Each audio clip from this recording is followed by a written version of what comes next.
2020년 10월 9일 아침이에요. 텍사스 교통경찰이 도로에서 과속하는 차를 한 대 세워서 창문을 내리라고 합니다. 운전자석에 새파랗게 찔린 한 여자가 무릎 위에 정말 말 그대로 이제 막 태어나는 것 같은 아이를 앉혀놓고는 경찰관님 저 좀 도와주세요. 저 방금 갓길에서 방금 애를 출산했어요. 애가 상태가 안 좋아서 지금 빨리 병원에 가야 된다고 막 다급하고 떨리는 목소리로 그 교통경찰관한테 애원을 해요. 여성은 곧바로 병원으로 이송이 되고요. 아이 아빠도 곧이어 허겁지겁 병원에 도착해요. 근데 아이 아빠를 맞이하는 건 예쁜 아이와 와이프가 아니라 3명의 경찰관이었습니다. 그들은 아이 아빠에게 병원 벽 쪽으로 돌아서라고 한 다음에 손목에 수갑을 이렇게 채워서 경찰서로 연행을 해가는데요. 도대체 어떻게 된 일일까요? 오늘 해드리는 이야기는 아주 최근에 2년 동안의 재판 끝에 최종 판결이 난 미국에서 일어난 실제 사건이에요. 저는 매주 금요일 유튜브에서 라이브도 하고 미국 살면서 일상 영상도 올리고 가끔 이렇게 미국에서 일어난 사건 사고 이야기도 다루고 있어요. 브이로그 좋아하시고 이런 트루크라임 스토리 듣는 것도 좋아하신다면 구독 버튼 눌러주시고 가끔 라이브도 눌러오세요. 텍사스 출신의 테일러 파커는요, 2019년 당시 26살로 딸 하나 아들 하나를 둔 아이 둘 엄마였어요. 첫째 아이 아빠랑도 금방 헤어지더니 둘째 아이 아빠랑도 만난 지 얼마 안 돼서 또 금방 헤어져요. 2019년 7월은요 둘째 애 아빠랑 헤어진 지 몇 주 또 되지 않은 시점이었어요. 테일러는 가위바위보도 삼시세판인데 사랑도 삼시세판이다 약간 이런 마음으로 또 다른 남자를 찾아다녀요. 나만 믿어주고 나를 온전히 지지해줄 그런 남자를. 그러다가 로데오에서 운명 같은 한 남자를 만나는데요. 이게 로데오가 압구정 로데오 이런 게 아니라 카우보이처럼 입고 막 싸나운 말이나 소 타고 막 원판 같은 거 던지고 막 아무튼 그런 경기 같은 거를 말해요. 웨이드는 말 그대로 시골 남자였어요. 미국에서도 그렇게 표현하더라고요. 컨트리맨이라고. 근데 이 테일러는 이 웨이드가 너무 마음에 들었어요. 맨날 막 만나면서 빠르게 사이가 가까워졌어요. 그러니까 테일러가 이 남자랑 진짜 진지하게 계속 만나보고 싶은 거야. 그러니까 고백을 하나 해요. 사실 애 둘 엄마라고 했잖아요. 웨이드는 애가 없었어요. 사실 내가 애 둘만 있는 것 뿐만이 아니라 지금 내 뱃속에도 또 아이가 있는 상태다. 그 전에 남자와의 아이가 또 여기 뱃속에 있는 상태다. 근데 웨이드가 그것도 괜찮다는 거예요. 어차피 그것도 너의 과거이지 않냐고. 감동이지 않아요, 여러분? 나 같아도 좀 이 남자다 할 것 같은데. 근데 얼마 지나지 않아서 테일러가 그 임신하고 있었던 아이가 유산됐다고 말을 하는 거예요. 그러니까 웨이드는 테일러를 막 오히려 아이고 어떡해 정말 막 미안하다고 그러면서 함께 슬퍼하면서 테일러를 막 위로해줬어요. 좀 괜찮은 남자죠? 그렇게 둘 사이는 더 가까워지게 돼요. 테일러는 역시 삼세판 맞네. 이 남자다 싶었는지 또 웨이드에게 비밀스러운 자신의 가족사를 하나 더 이야기를 해줍니다. 내가 솔직하게 비밀 하나 말해줄게. 우리 집이 좀 살아. 할아버지가 이 오일머니 있죠. 기름계 거물이라서 내 앞으로 신탁자금도 좀 있고 상속받을 재산이 좀 몇백만 달러 있어. 아무튼 그런데 문제가 하나 있어. 우리 엄마 어릴 때부터 굉장히 나한테 폭력적이었고 내가 받아야 되는 이 돈을 나로부터 가로채려고 하고 있다. 그동안 엄마랑 법적 싸움도 해왔고 아무튼 지금 현재로서는 이 돈을 마음대로 쓸 수 있는 상태는 아니라는 거예요. 그러면서 그것뿐만이 아니라 이 엄마가 자기를 죽이려고 한다는 거예요. 그래서 청부업자까지 고용을 한 상태다. 그러다 지금 밤마다 발 뻗고 잠을 잘 수가 없다. 아마 그래서 아이도 유산한 것 같아 라고 얘기를 하는 거예요. 이 얘기를 들은 웨이드는 눈이 똥잉 했죠. 아니 로데오에서 그냥 어쩌다가 만난 여자가 알고 보니 백만장자 상속녀? 근데 웨이드는 아직 결혼한 사이도 아니고 남친 여친인데 내 일은 아니니까 It's not my business. 굉장히 미국적이죠? 그래서 꼬치꼬치 질문을 많이 하지는 않았대요. 그 가족 썰에 대해서. 근데 문제는 이 친엄마가 돈 때문에 딸을 죽이려고 한다니 이게 동정심도 들고 걱정도 되는 거예요. 그래가지고 이제 웨이드가 테일러한테 그러지 말고 우리 집으로 들어와라. 너 나랑 있으면 더 안전할 거야. 그러면서 우리 집에 들어와서 살라고 제안을 해요. 그러니까 테일러는 냅다 이 남자 집으로 살림살이 꾸려가지고 이제 들어옵니다. 얼마 지나지 않아가지고 웨이드한테 경찰로부터 문자가 하나 오는 거예요. 처음 보는 번호로. 저는 FBI 요원 마이클입니다. 지금 우리는 당신과 테일러 씨의 안전을 위해서 당신 집 근처에서 잠복 근무를 하고 있어요. 무슨 일 있으면 우리가 바로 출동하니까 너무 걱정은 안 하셔도 됩니다. 라고 이렇게 문자가 온 거예요. 띵동하고. 그래서 이게 뭐야 하고 웨이드가 전화를 걸었는데 받지를 않고 바로 음성사서함으로 넘어갔어요. 잠복 근무 중이라 통화를 할 수가 없대요. 문자로 다시 왔는데. 그래가지고 웨이드가 이 문자를 테일러한테 보여줬어요. 그랬더니 테일러가 엄청 곤란하다는 표정을 지으면서 이게 지금 잠복 수사라서 언론에 알려지진 않았지만 우리 엄마가 날 잡으려고 멕시코 카르텔까지 고용했다는 거예요. 카르텔이랑 경찰들 사이에 총격전까지 있었대. 그래가지고 지금 이제 FBI까지 연루가 됐다. 자, 한편 웨이드 부모님은 처음에는 테일러를 엄청 좋게 봤어요. 근데 점점 볼수록 뭔가 이상하게 생각돼요. 되는 거예요. 자기가 막 엄청 재벌집 딸이라고 할 때도 뭔가 수상하게 보였고, 일단 무엇보다 제일 이상한 건 두 아이의 엄마라고 했잖아. 근데 두 아이의 양육권이 없다는 게 너무 이상한 거예요. 미국은 웬만하면 엄마 편을 들어주잖아요. 무슨 특별히 문제가 있지 않는 이상. 근데 그 어떤 아이의 양육권도 갖고 있지 않다는 점이 뭔가 좀 찜찜했어요. 그리고 딱 봐도 이 테일러가 자기 아들을 너무 훨씬 더 좋아하는 게 보이는 거야. 물론 뭐 내 자식이 그 여자한테 너무 막 빠져서 이러는 것보다 누가 내 자식 좋아해주면 좋죠. 근데 그걸 넘어서 테일러가 너무 집착하고 있는 것 같고, 웨이드랑 가까워지려고 얘가 뭔가 이렇게 말을 꾸며내는 것 같다는 그런 좀 의심이 부모님은 드는 거예요. 참고로 당시 웨이드는 지붕 고치는 회사에서 일하면서 또 사이드로 이제 투잡으로 돼지 정육 배달하는 일을 했었어요. 테일러가 너 지금 그렇게 그런 식으로 한 푼 두 푼 차곡차곡 통장에만 모아놓으면 너 절대 그렇게 큰 돈 못 모은다. 그러면서 내가 이런 사업 이런 거는 내가 잘 안다. 너는 일단 트럭이랑 그리고 차, 소도 몇 마리 사라. 근데 그 돈이 총합하니까 몇 억이 되는 거예요. 그러니까 웨이드가 나 그런 돈 없다. 그랬더니 테일러가 걱정하지 말라고. 내가 사주는 거라고. 근데 지금 당장은 말했듯이 엄마 때문에 내가 그 돈 못 쓰니까 내가 금방 갚을 거야. 그래가지고 웨이드가 빚까지 내면서 그렇게 다 바꿔요. 그래서 몇 억의 빚을 져요. 하루아침에 갑자기. 근데 금방 돈을 갚을 것처럼 얘기하더니 돈은 계속 안 들어오고, 평범하게 웨이드는 살다가 갑자기 그 엄청난 큰 빚을 지게 되니까 둘 사이가 좀 소원해지기 시작을 했어요. 근데 어느 날 웨이드한테 이제 테일러의 할머니로부터 문자가 온 거예요. 너네 어차피 결혼할 거 아니냐 그러면서, 웨이드 너는 우리 가족이 될 거니까 우리가 너네한테 땅도 주고 돈도 주고 그럴 거다 그러는 거예요. 테일러가 하는 말이, 내가 곧 할머니로부터 7밀리언 달러, 거의 93억, 거의 100억에 가까운 돈이 이제 곧 생길 것 같은데 나 이걸로 부동산 투자할 원대한 꿈이 있다. 자기가 말했던 사냥하기 엄청 좋다는 그 피칸 포인트 있지? 거기 매매로 나왔던데 그걸 내가 사버리려고. 피칸 포인트는 오클라호마하고 텍사스 사이에 있는 800에이커, 평수로는 무려 97만 9,200평이더라고요. 그러니까 엄청난 부지예요. 근데 그게 4.7밀리언 달러, 한국 돈으로 63억 정도의 실제로 매물로 나왔어요. 여기가 엄청 멋지고 사냥할 수 있는 동물들도 엄청 많고, 그래가지고 이 웨이드가 또 컨트리맨 알죠? 이렇게 막 사냥하는 그런 거 되게 좋아했어요. 웨이드는 또 갑자기 또 완전 신났죠. 막 억대 빚을 지고, 얘 진짜 이거 부자 맞아? 이러면서 언제 돈 갚는 거야? 어이씨 막 이랬는데 갑자기 그 땅을 산다고 그러니까 이제 웨이드도 막 신난 거야. 진짜 거기를 우리가 산다고? 쇳불도 단숨에 뽑는다고 테일러가 바로 그 중개인한테 전화를 해가지고, 여보세요? 제가 블랙버른 시럽 기업의 상속녀인데 제가 이 땅 사도록 하겠습니다. 근데 갑자기 웬 시럽회사? 아까 전에는 기름회사라고 했는데 갑자기 또 시럽회사 상속녀래. 진짜 실제로 블랙버른 시럽이라는 그 회사가 있어요. 시럽 만드는. 근데 뭐 기름이 시럽도 되고 시럽이 기름도 되고 뭐 그런지는 모르겠는데, 아무튼 그게 좀 너무 비싸게 나온 것 같다. 그러면서 3.5밀리언, 그래서 47억 정도로 20만 달러를 계약금으로 내는 조건으로 이제 오퍼를 넣어요. 테일러가 그 셀러한테. 내가 이거 사겠다고. 그리고 그 조금 더 낮은 가격에 판매자도 이제 승낙을 해요. 그래서 이제 계약이 이제 되는 거예요. 이거 사기로 한 거예요. 당시가 지금같이 이런 크리스마스 시즌이었어요. 그러니까 웨이드는 엄마 아빠한테 이제 테일러가 가서, 어머님 아버님 피칸 포인트 아시죠? 제가 거기 사기로 했어요 하고 이 소식을 웨이드네 가족한테 다 전하고, 이 동네 친구들, 웨이드 친구들, 테일러 친구들한테 다 알렸어요. 왜 미국인들은 크리스마스 되면 그 크리스마스 카드 써가지고 우편으로 이렇게 다 돌리잖아요. 거기다가 그 피칸 포인트 산다고 했잖아. 그 피칸 알죠? 그 너츠, 그거 카드에 피칸 달아가지고, 우리 여기 이제 사기로 했으니까 너네 사냥하고 싶을 때 어디 갈지, 어디다가 돈 얼마 낼지 이런 걱정 일절 안 해도 된다. 너네는 얼마든지 우리의 새 사유지에서 놀다 가도 돼. 이러면서 주변에 다 알린 거예요. 자, 웨이드 친구들도 가족들도 다 오리 사냥 매니아들이라서 엄청 신나고 막 같이 기뻐해줬어요.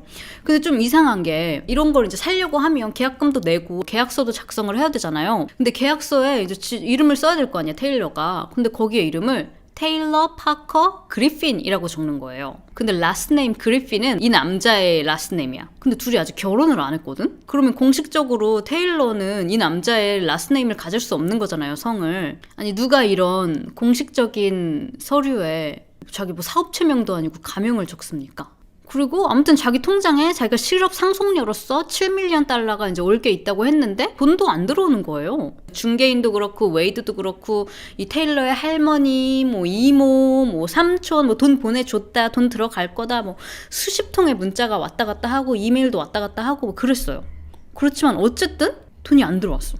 그리고 중개인이 돈 도대체 언제 들어오냐고 막 닥달을 하니까 결국에는 하는 말이, 진짜 죄송한데요, 이 모든 게 엄마의 거짓말이었네요. 오일머니, 뭐 신탁자금 이런 거 엄마가 저한테 사기친 거고요. 할머니 문자 오고 이것도 다 엄마가 보낸 거였고요.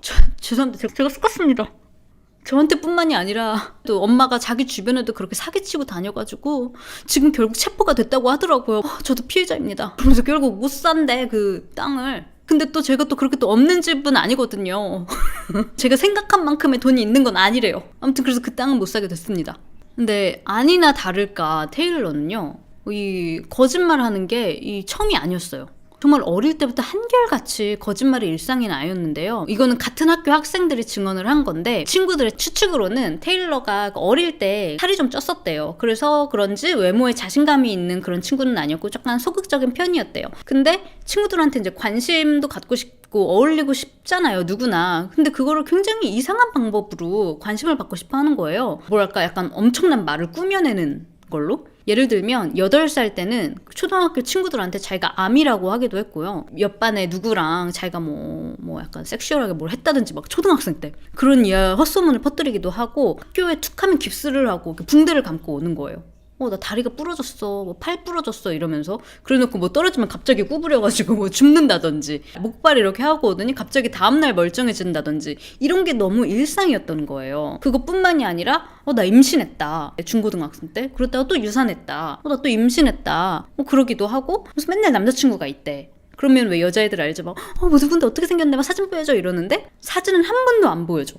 뭐 좁은 동네잖아요. 테일러의 남자친구를 목격한 사람이 아무도 없는 거예요. 근데 뭐 문자는 보여줘. I love you랑 뭐야 어떻게 대답하지? 이러면서 요즘에 나한테 연락이 좀 소홀한 것 같아, 뭐라고 말할까? 이러면서 친구들한테 문자 보여주고. 근데 어쨌든 현실로는 아무도 본 사람이 없어. 뭐 진짜 있었는지 없었는지 모르겠어. 그리고 또 이상한 행동 중에 하나는, 중고등학생 때 그 여자 자기 친구들 있죠? 내가 사진 찍어줄게 그러고 맨날 애들 사진을 이렇게 막 찍어주는 거예요, 여자애들. 근데 나중에 어떤 애가 테일러의 폰을 봤는데, 근데 소름 돋는 게, 여기서부터 이렇게 앉아있는 사진을 찍었다 만약에, 그러면 다 사진이 얼굴이 잘려있어. 크랍을 해가지고 몸만 남겨져 있는 거예요, 얘 사진첩에는. 저도 미국에서 초중고 다닌 사람으로서 실제로 여자애들 중에 관심 받고 싶어서 자기 임신했다고 거짓 소문내고 다니는 애들이 있었다고.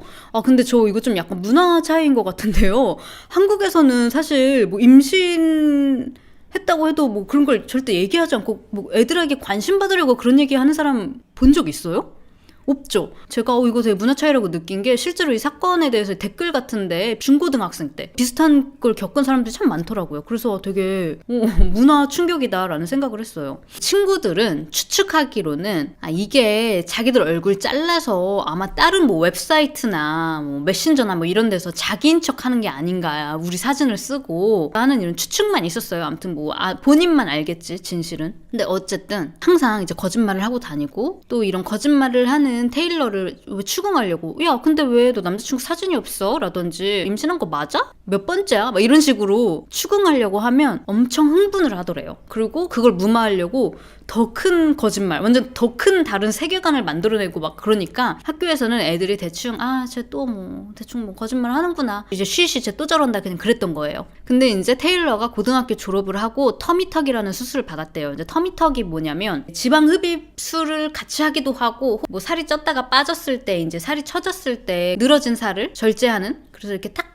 달라붙게 하는 그런 수술이에요. 그 터미턱이라는 수술을 받더니 정말 한층 사람이 밝아졌대요. 자신감을 회복한 것처럼 되게 당당해지고, 갑자기 학교 다닐 때 알던 친구들은 이제 자신감이 생겼나 보다, 괜히 또 쓸데없는 거짓말이나 뭐 이상한 행동을 하고 다니지 않겠지, 그렇게 졸업하고 서로 각자 살아간 거예요. 아까 전에 막 문자가 왔다고 그랬잖아요. 할머니한테 문자가 왔고, 뭐 경찰한테 문자가 왔고. 테일러가 다 혼자 꾸민 이야기였어요. 자신의 시간을 들여서 가짜폰 있잖아요, 만든 게 수십 개였고요.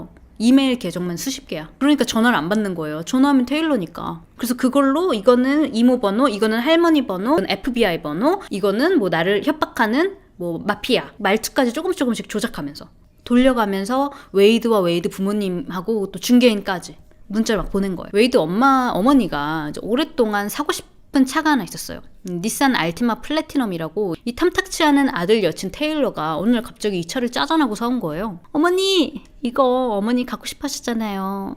제가 사왔어요. 이거 어머니 거예요. 웨이드 부모님은 이제 깜짝 놀랐죠. 어머, 얘가 그 큰 땅 살 자금 조달은 쉽게 되지 않았지만 얘 말대로 뭐가 얘가 있긴 있는 집안 애인가 보다. 이렇게 턱하고 차를 사오다니. 근데 얼마 안 있다가 이제 며칠 되지도 않았어요. 이 차를 받은 지. 테일러가 어머니한테 하는 말이, 어머니 어떡하죠? 그 차가 리콜이 떴대요. 그래서 그 딜러샵 있잖아요. 그 판매처에서 차를 가지고 갔다가 다시 가져다 드릴 거예요. 아니나 다를까 며칠 후에 차가 뿅 사라졌어요. 차가 이렇게 뿅, 연기 신기루처럼. 근데 어머니 입장에서 뭔가 이상한 거예요. 보통 그 리콜이 뜨면 구매한 사람이 이제 뭐 연락을 하고 뭐 리콜 처리를 하지, 판매한 사람이 이렇게 집까지 와서 갑자기 이렇게 회수 처리를 연기처럼 이렇게 사라지도록 그렇게 하지는 않을 텐데 이렇게 냅다 가져간다고? 몇 주가 지나도 차가 다시 돌아오질 않는 거예요. 그래서 이제 어머니가 그 판매처를 알아내서 전화를 해요. 이거 리콜된 차 언제 돌려주냐고. 그러니까 그쪽에서 하는 말이, 리콜이라니 지금 뭔 소리세요? 그 차 돈 안 내셔가지고 저희가 도로 가져간 거 아닙니까? 렌트도 아니야. 지가 사겠다고 뭐 카드나 뭐 체크 이런 거 줬겠지. 근데 현금화가 안 됐겠지. 뭐 안 봐도 뻔하지 뭐. 왜 안 헤어진 거냐고? 웨이드는 이런 일이 있음에도 불구하고 여전히 약간 테일러를 믿고 있었어요. 이 엄마라는 사람이 중간에서 자꾸 회방을 놓는 거라고 믿고 있었어. 근데 이제 웨이드도 아무래도 일마다 성사되지가 않고 자기는 이제 몇 억의 빚더미에 앉았고, 그러니까 당연히 서로의 이제 관계에 싸우는 날도 점점 잦아지고 관계가 점점 소원해지는 거예요. 근데 어느 날 저녁에 웨이드가 이제 일 끝나고 퇴근하고 집에 왔어요. 테일러 혼자서 이제 막 룰랄라 저녁을 만들고 있더래요. 요리를 또 엄청 잘했대. 웨이드가 먹는 걸 되게 좋아하는데 맨날 퇴근하면 이렇게 진수성찬으로 차려주고 음식을 또 엄청 잘했대요. 그게 제일 마음에 들었대. 아무튼 근데 테일러가 막 맛있게 뭘 이렇게 만들고 있는 거예요. 그래서 보니까 주방 카운터에 애기 용품들이 잔뜩 올려져 있는 거예요. 웨이드가 이게 다 뭐야? 그러니까 테일러가 나 병원 다녀왔는데 임신이래. 그러면서 임태기를 보여주면서 인밍아웃을 하는 거예요. 여러분, 지금까지 관계가 소원해지려고 하면 내가 땅 사줄게. 관계가 또 소원해지려고 하면 어머니 제가 차 사드릴게요. 관계가 또 소원해지려고 하니까 이번엔 이제 임신을 했다는 거예요. 임태기도 그 2줄 나오는 거 맞나? 2줄 나왔어. 그러면서 이 웨이드 부모님께도 알려드리고 인스타그램, 페이스북에도 이 사실을 쫙 알려요. 친구들한테 축하해줘, 우리 임신했어 이러면서. 근데 거기에 여러분 이상한 댓글들이 달려요. 야, 무슨 소리야 테일러, 네가 어떻게 아이를 가져? 라든지 테일러 거짓말하지 마, 너 아이 가질 수 없잖아, 이런 댓글들이 막 달리는 거예요. 실제로 여러분 2015년에 테일러 파커는 둘째를 낳고 자궁절제술을 받았어요. 자궁절제술 후에 임신을 하는 게 가능할까요? 실제 파커의 수술을 진행했던 담당의는 다시 임신을 하는 게 불가능하다고 답했어요. 그럼 여러분 기억나요? 처음에 둘이 데이트하기 시작했을 때 테일러가 그랬잖아, 고백했잖아. 나 뱃속에 아기도 있다고 그랬잖아. 웨이드가 그거 괜찮아 라고 했는데 몇 주 지나서 나 근데 그 유산했어. 그럼 같이 눈물 흘리고 그랬잖아. 그것도 다 거짓말이었던 거야. 그것부터 거짓말이었다. 그것조차도 거짓말이었던 거야, 처음에 애초에. 그런 댓글들이 막 달리니까 웨이드도 봤잖아요. 야 테일러 이게 뭐야, 무슨 말이야, 네 친구들이 이런 댓글을 다는데? 그랬더니 이거 다 엄마가 만든 계정이야. 얘네 진짜 사람들이 아니라 엄마가 만든 가짜 계정이야. 우리 엄마는 도대체 언제까지 내 인생을 이렇게 망치려고 하는 걸까? 그러면서 막 다 차단해요. 그렇게 댓글 달았던 친구들 다 차단하고 자기 뭐 가족 아는 사람들 막 다 차단하고 오히려 당당하게 포스트를 하나 더 올려요. 세상에 내가 임신한 게 거짓말이라고 헛소문을 터뜨리고 다니는 애들이 있다니까? 정말 미친 거 아니니? 허위 사실이다 이러면서. 이 테일러의 절제술의 유무를 모르는 이 주변 사람들은 별 사람이 다 있다, 테일러 너무 그런 거 개념치 마 이러면서 위로도 해주고, 또 그 레지스트리를 통해서 아기를 위한 선물도 받아요. 남편이랑 같이 이제 산부인과 병원도 다니거든요. 근데 진짜 기가 막힌 게 여러분, 이게 또 코로나 시국이었어요. 미국에서 이제 코로나가 한창 심할 때 진료를 보는 사람 이외에는 보호자라도 병원에 같이 들어올 수가 없었거든요. 그러니까 환자 본인만 병원에 들어갈 수 있었어. 웨이드는 주차장이나 이런 데서 기다리고 테일러 혼자서 병원에 들어갔다 나오는 거야. 그러고서 나와서 오늘은 피 검사하고 오늘은 뭐 이거 검사하고 무슨 수치 검사하고 했는데 다 정상이래, 괜찮대. 이게 조금 부족해서 뭐 이런 거 좀 챙겨 먹어야 될 것 같대. 그럼 실제로 테일러는 병원에 들어가서 뭐 하냐? 그냥 앉아있는 거야. 어떤 땐 그냥 진료 봐요. 그냥 일반 진료. 한 번은 간호사가 이렇게 죽치고 앉아있으니까 코로나 시국에 뭐 진료 보러 온 거야 싶어서 간호사가 이제 저기 어떻게 오셨어요 환자분? 그랬더니 갑자기 테일러가요 막 엉엉 울면서 제 남편이 군인인데 파병 갔다가 목숨을 잃었어요. 근데 제 뱃속에 남편과 아기가 있거든요. 그래서 오늘 남편 대신 엄마가 같이 와서 초음파 봐주기로 했는데 엄마가 약속을 방금 취소했다고 막 울면서, 그럼 막 간호사들이 당황해가지고 어머머 미안하다고 그러셨냐고, 대신에 저희가 위로의 의미로 무료로 초음파 이거 하시는 거 저희가 해드릴게요. 간호사들이 이상하게 생각한 게, 보통 산모들은 초음파 해준다고 하면 너무 좋아하는데 아니에요. 됐어요. 엄마랑 같이 하고 싶어요. 이 기쁨을 엄마랑이라도 나누고 싶거든요. 다음에 와서 다시 예약할게요. 이러면서 나가더라는 거예요. 그리고 진짜 이 간호사들이 되게 기괴하게 느꼈던 거는 뭐냐면, 병원을 그냥 나가서 가는 게 아니라 그 병원 앞에 있는 벤치에 이렇게 앉아 있는 거야. 근데 병원에서 나오는 산모들 있죠. 실제로 진짜 임신한 산모들. 그 나가는 산모들을 뚫어지게 쳐다보더래요. 출입구에서 차 타고 나가는 그 순간까지도 뚫어져라 한 명 한 명. 그게 너무 기괴하고 무서웠대요. 간호사들이 그래서 그걸 기억하고 있는 거예요. 왜 그랬냐, 테일러가. 나중에 좀 더 얘기를 해드릴게요. 왜 그랬는지. 테일러는요, 실제로 막 입덧까지 했고 이제 연기를 한 거죠. 웨이드 앞에서. 그 젠더 리빌 파티 있잖아요. 뭐 아들인지 딸인지 그런 파티까지 열었어요. 얘들아, 병원에서 공주님이래. 우리 애기 이름은 클랜시라고 이름도 정했어요. 여보, 지금 막 클랜시가 발차기했어. 와서 들어봐. 웨이드가 진짜 이러고 막 달려와가지고 테일러 배에 이렇게 막 손을 얹어봐요. 얼굴도 이렇게 대봐요. 근데 아무것도 느껴지지가 않더래요. 꾸르륵 소리 나는 거 밥 먹어서 그런 거 아니야? 아니야, 바보, 클랜시잖아. 근데 웨이드 입장에서는 이게 발차기 아닌데? 이거 아닌 것 같은데 뭔가 의심이 되는 거예요. 웨이드가 시간이 지나면 지날수록. 그래가지고 실제로 엄마한테 이렇게 물어봐요. 엄마, 배에 아까 말했던 그 지방흡입술, 터미턱 수술 같은 거 하면 임신해도 배가 많이 안 나오나? 이렇게 물어본 거예요. 그랬더니 안 그래도 엄마는 이 테일러가 거짓말쟁이라고 생각하고 있고 임신도 이거 아닌 것 같다고 생각하고 있었는데, 야, 아무 상관없다고 그렇게 얘기를 했대요, 엄마는. 근데 또 주변 친구들은, 야, 테일러 얼마나 스윗한 앤데 주변 사람들이 또 엄청 막 잘했대. 그런 걸로 왜 거짓말을 하겠냐. 그러면서 야, 어차피 좀만 기다리면 9월에 애기 나올 거라고 했거든요. 9월 말이면 너 아빠 되니까 그때면 너의 그 모든 의심들이 사라지게 될 거고 그냥 기다리라고 이렇게 다독였대. 그래도 웨이드는 뭔가 석연치가 않은 거예요. 그래가지고 테일러 다니는 병원 있죠? 거기에 전화를 해요. 여보세요? 저 그 환자 테일러 파커 딸 아이의 아빠인데 좀 궁금한 게 있어서 전화를 드렸어요. 그랬더니 병원에서 죄송한데 저희 환자의 정보를 공유할 수가 없습니다 라고 하는 거예요. 웨이드가 그냥 좀 궁금한 게 있어서 그래요. 몇 번을 다시 전화했어요. 얘기 좀 해달라고. 근데 병원에서는 테일러 씨가 저희 병원에서 진료를 본 기록이 있는데 절대 자신의 정보를 제3자와 공유하지 말라고 신신당부를 했고 여기에 아무것도 사인하지 않았다. 그래서 우리는 아무 정보도 전달을 해드릴 수가 없다는 거예요. 근데 병원은 알죠. 이 사람 지금 무슨 소리 하는 거야? 애를 임신했다니? 테일러 이 환자는 애 보러 온 적 한 번도 없는데? 자, 그래가지고 병원에서는 웨이드 전화를 끊고 지역 모든 산부인과에 콜을 돌려요. 보통은 약간 이런 거짓말하는 사람들이 약간 그냥 유산했다 하고 이제 이 거짓말을 보통은 끝내는데, 테일러 이거 알아보니까 젠더 리빌까지 하고 끝까지 갈 것 같은 거예요. 왠지 병원에서도. 그러니까 주변 병원들한테 이런 여자가 있는데 9월쯤에 혹시 애기 납치하러 올 수도 있겠다. 그러니까 모든 병원들 조심하라고 알림을 줬대요. 반면에 이제 테일러는요, 마치 웨이드의 의심에 반박이라도 하듯이 병원에서 받아온 임신 증명서? 소견서? 이런 것도 받아오고요. 애기 초음파 사진도 받아와요. 애기 사진을 이렇게 보니까 웨이드가 세상에 눈, 코, 입 이런 거 막 생기고 있어. 막 속으로 너무 미안한 거예요, 테일러한테. 그래서 웨이드랑 테일러랑 만삭사진 이런 것처럼 이런 사진도 기념하면서 찍습니다. 웨이드가 엄청 반성한 거예요. 내가 도대체 무슨 생각을 한 거야, 테일러. 내 아이의 엄마가 될 사람한테 난 진짜 바보야 이러면서. 똥배가 저렇게 나온다고? 왜? 많이 글루틴 이런 거 많이 먹으면 저렇게도 나오는 것 같던데 난. 빵 많이 먹으면 이렇게 되던데 난. 약간 공감스. 와, 임신한 배같이 생겼네요. 정말 그러시는데 저 배에 뭐가 들어있냐면요, 가짜로 이렇게 넣는 거 있잖아요. 뭐 영화나 이런 거 촬영할 때요, 소품 같은 거 있죠, 임신인 척 할 때 쓰는 거, 그걸 넣은 거예요.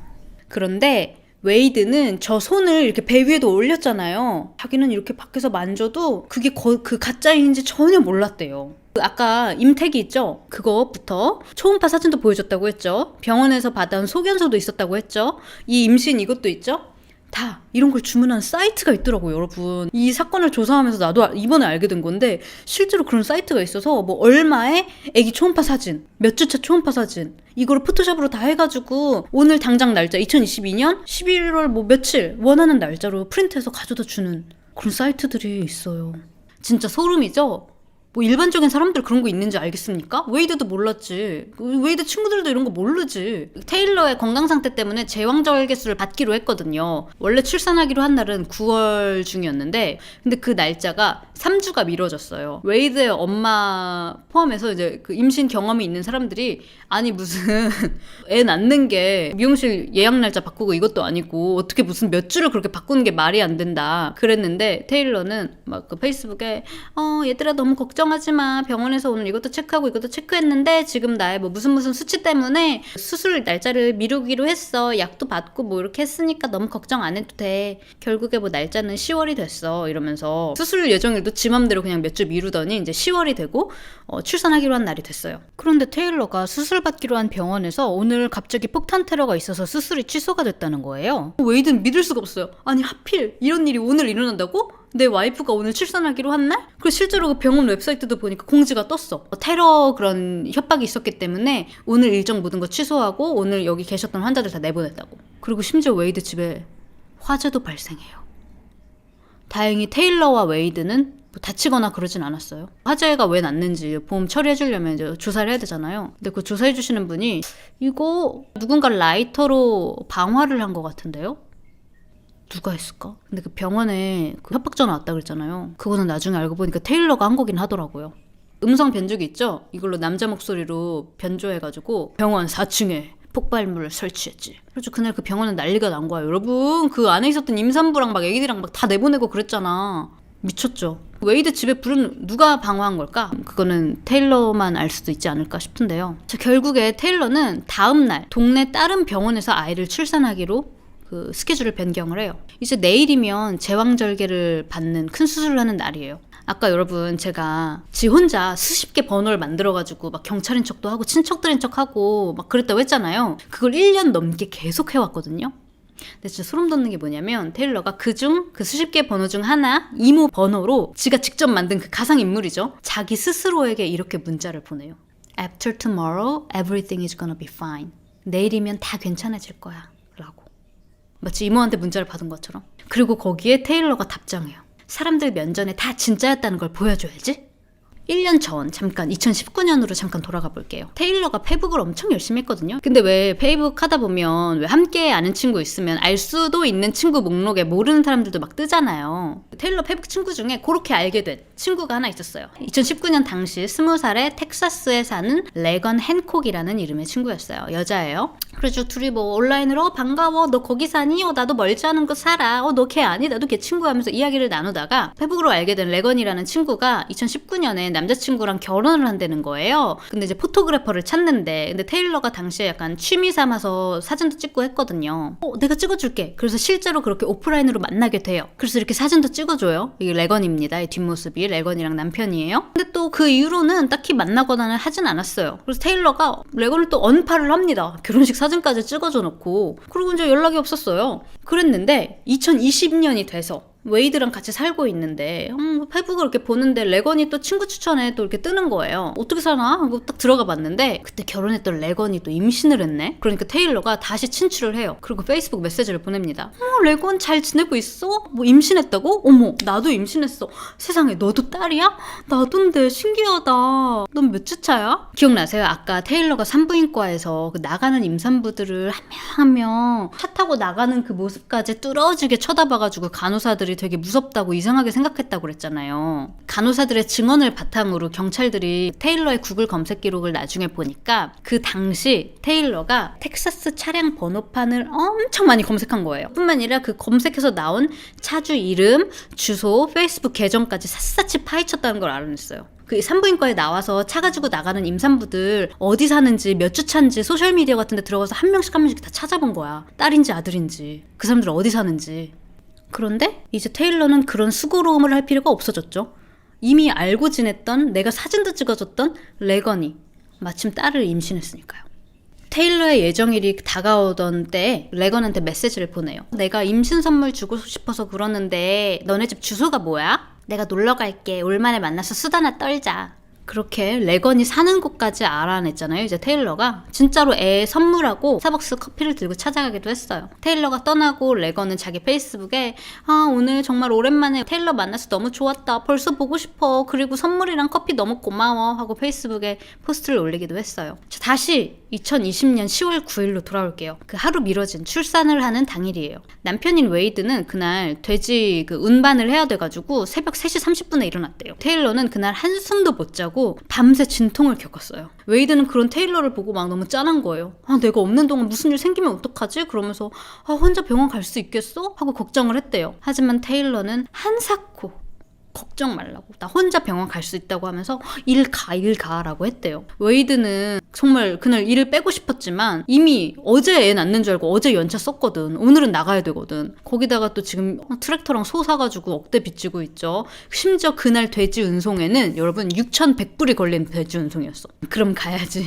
흔치 않은 엄청난 빅딜이었기 때문에 이제 나가야겠다. 나가서 얼른 배달하고 우리 점심 때 병원에서 만나자. 그래서 이렇게 둘이 약속을 했어요. 테일러는 알았어. 그때면 우리 클랜시랑 같이 셋이 만나는 거 아니야? 이러면서 사랑해 이러고 남편을 출근시킵니다. 페북 친구 레건 있죠? 레건은 당시에 뱃속의 딸뿐만이 아니라 3살 된 딸도 이미 있었어요. 남편과 작년에 결혼해서 집도 사고 레스토랑에서 일도 엄청 열심히 했어요. 한 번도 결근한 적도 없고 아무튼 열심히 일하는 엄마였고요. 어린 나이에 결혼, 출산, 둘째, 임신까지 많은 걸 했죠. 근데 다음해 봄에는 대학에도 갈 예정이었어요.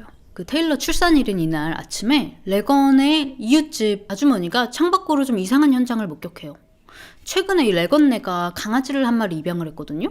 근데 그 입양한 강아지가 밖을 혼자 막 서성이고 있는 거예요. 집에서 나와가지고. 그래서 제가 어떻게 나왔지 하고 레건네 집을 보니까 게라지 도어, 이 차고 도어가 그냥 활짝 열려 있었어요. 게라지 도어는 그 레건네 집이랑 연결돼가지고 보통 남편이 출근하고 나면 꼭 닫혀 있었거든요. 그래서 이웃집 아주머니가 레건한테 뭔가 이상하다 해서 전화를 걸은 거예요.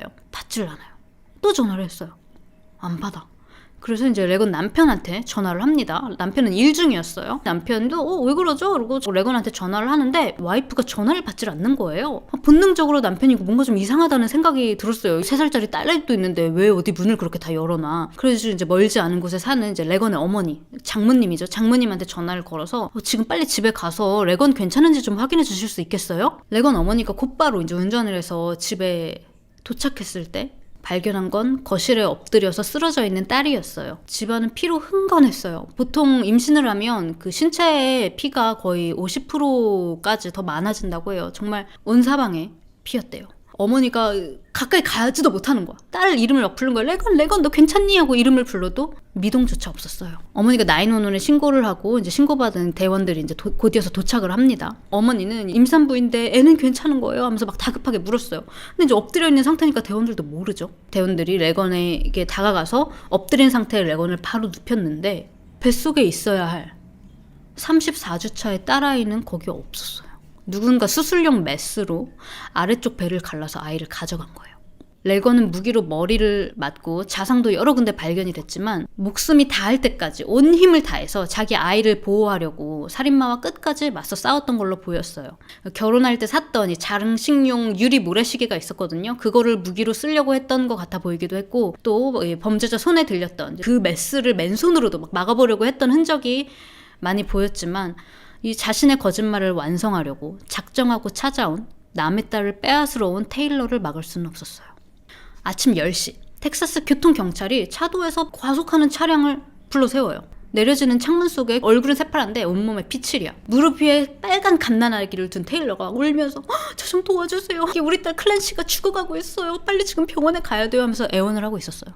아이의 탯줄은요 테일러의 바지 안이랑 이렇게 연결이 돼가지고 좀 딱 보기에도 이 여자 지금 운전하다가 갑자기 바지 입은 상태에서 아이를 출산한 것 같은 그런 모양새였어요. 아니나 다를까 테일러가 저 방금 저 갓길에서 애가 갑자기 나와가지고 갓길에서 애 출산했다. 바로 응급차로 병원에 이송이 되는데요.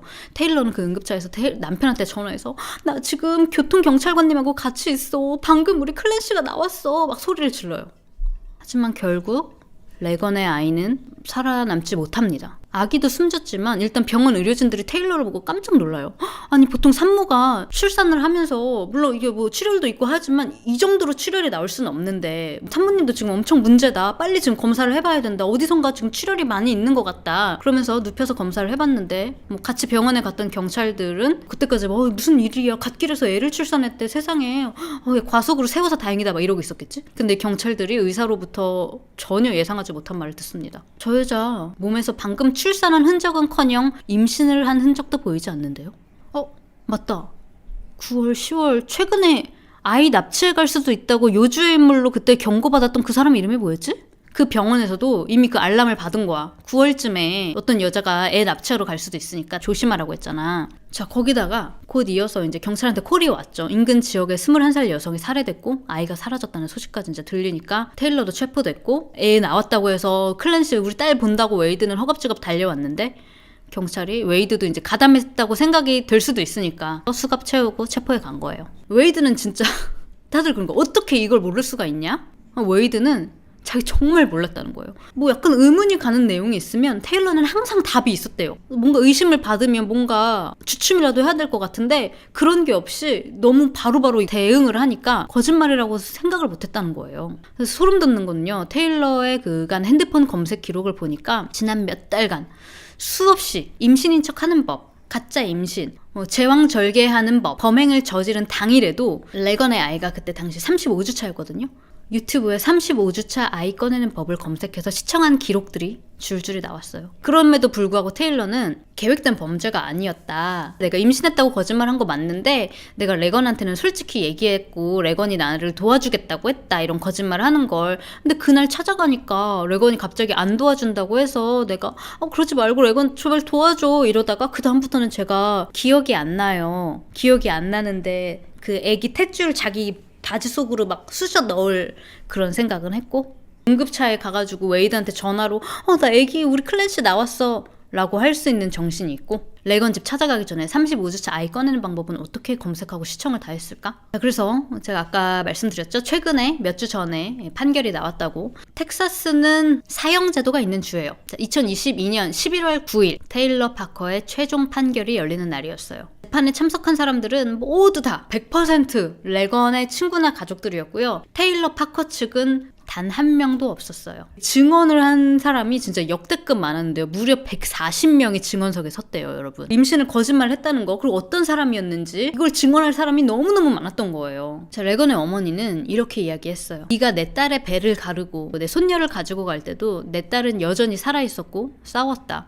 넌 그저 악마일 뿐이야. 여기 모두가 널 위해서 모인 것 같지? 아니, 우리 모두 여기 레건을 위해서 여기에 왔다. 우린 남은 평생 우리 레건이 얼마나 멋진 딸이었고 언니였고 아내였고 엄마였는지 기억하면서 이야기를 하겠지만 네 생각을 하면서 네 얘기할 사람은 아무도 없을 거야. 네가 얼마나 악랄한 인간이었는지에 대해 이야기할 때 빼고 라고 말하셨어요. 재판 중에도 도중에도 그리고 또 레건 어머니가 이 이야기를 할 때도 테일러는 내내 아래를 보면서 흐느끼듯 막 이랬는데 모두가 하는 말이 뭔지 알아요? 거기 뭐 이제 취재하러 간 기자들도 있고 막 사진도 찍었고 영상도 있잖아요. 이렇게 흐느끼기는 하는데 그 누구도 테일러의 눈물을 보지는 못했어.